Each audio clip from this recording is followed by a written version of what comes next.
Hey everyone, welcome to another edition of Retail Minutes with me, Tim. Week 5 of our 6-episode series on the impact framework. So we've done the investigate, we've done the manage phase, we've done the plan, we've done the attaining strategic partners.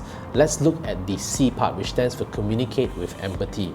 So in your plans that you've developed, are you actually now finally getting down to communicating with the customers? Are you doing it with empathy? Do you understand their current situation?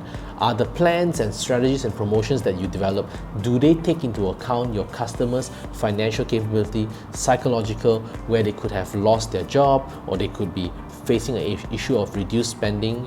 How do we communicate with them with empathy to get them back into our store to spend with us?